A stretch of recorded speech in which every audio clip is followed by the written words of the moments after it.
Assalamualaikum warahmatullahi wabarakatuh. Materi pelajaran TIK kelas 7 bab 2. Jadi di bab 2 ini kita akan bahas masalah sejarah perkembangan teknologi informasi dan komunikasi.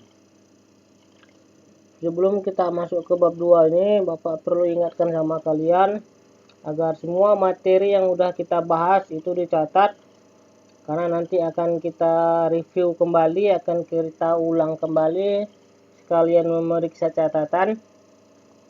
Dan jangan lupa absen di kolom komentar, tulis nama lengkap dan kelas. Nama lengkap, jangan nama panggilan.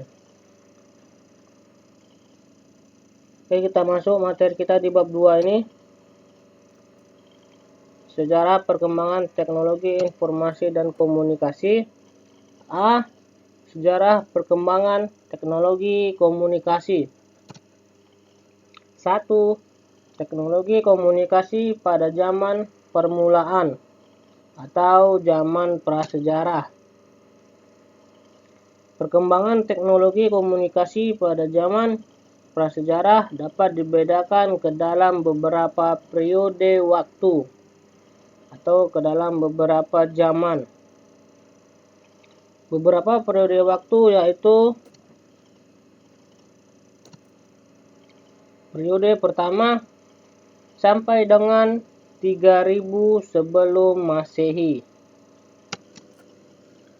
Ini periode pertama sampai dengan 3000 sebelum Masehi.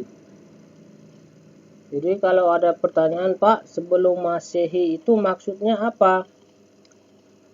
Maksud dari sebelum Masehi itu ialah 3000 sebelum tahun Masehi dibuat. Tahun Masehi itu yang mana, Pak? Kita sekarang menggunakan kalender Masehi, dimana sekarang di tahun 2020.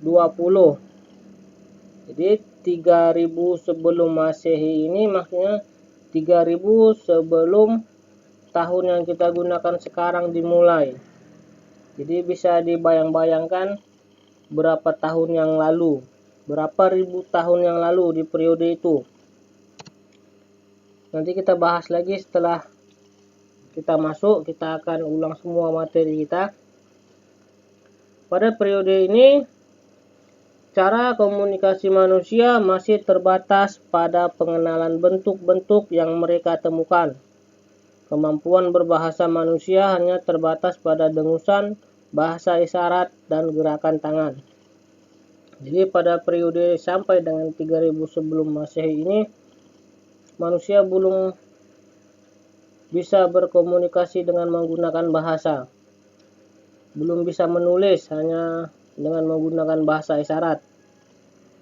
Atau kalian sebut juga seperti manusia purba yang belum bisa berbicara dengan menggunakan bahasa isyarat.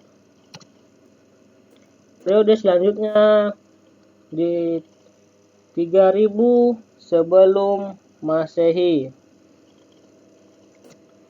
Di periode 3000 sebelum Masehi ini, bangsa Sumeria untuk pertama kalinya menggunakan tulisan untuk berkomunikasi.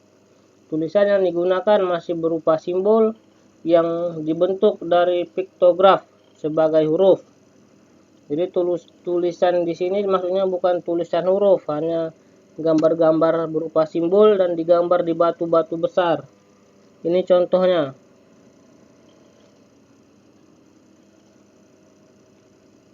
Next, kita lanjut ke periode selanjutnya. Periode 2900 sebelum Masehi, di mana di periode ini bangsa Mesir kuno telah menggunakan huruf-huruf hieroglif untuk berkomunikasi. Huruf hieroglif terdiri dari simbol-simbol objek seperti perkakas, kambing, atau kapal-kapal. Huruf hieroglif juga menggunakan simbol-simbol ide dan emosi seperti gerakan waktu dan perasaan gembira. Ini contoh simbol hieroglif yang digunakan oleh bangsa Mesir kuno untuk berkomunikasi dan diukir di dinding-dinding batu besar.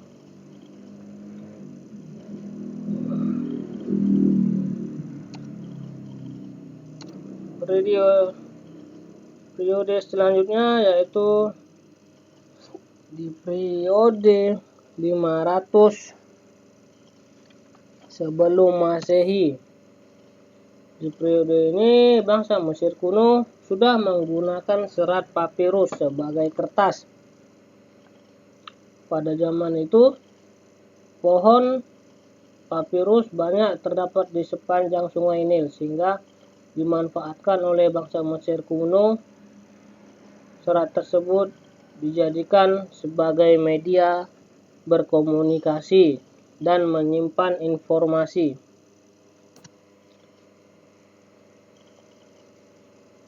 Kalau di zaman periode 2900, bangsa Mesir kuno masih menulis dengan menggunakan batu-batu dan menggunakan simbol. Di periode ini bangsa Mesir kuno sudah menggunakan serat dari pohon papirus yang diratakan dan dikeringkan sebagai media untuk menulis.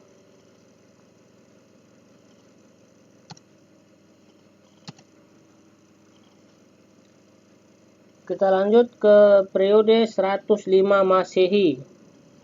Ya, berarti di periode ini kalender Masehi sudah digunakan. Kalender yang kita gunakan sekarang yaitu pada periode atau tahun 105. Di periode ini bangsa Cina menemukan kertas. Kertas itu terbuat dari serat bambu yang dihaluskan, disaring, dicuci, kemudian diratakan dan dikeringkan. Jadi pada tahun ini bangsa Cina merangkai bambu sebagai media alat tulis. Ini contohnya. Bambu dibuat seratnya dipotong panjang dan dijadikan sebagai media untuk berkomunikasi. Sampai di sini materi kita di bab 2. Materi pertama di bab 2. Bapak harap dicatat, jangan lupa absen di kolom komentar. Nanti kita akan review kembali, periksa kembali catatan kalian. Sampai di sini materinya. Wabillahi taufik wal hidayah. Assalamualaikum warahmatullahi wabarakatuh.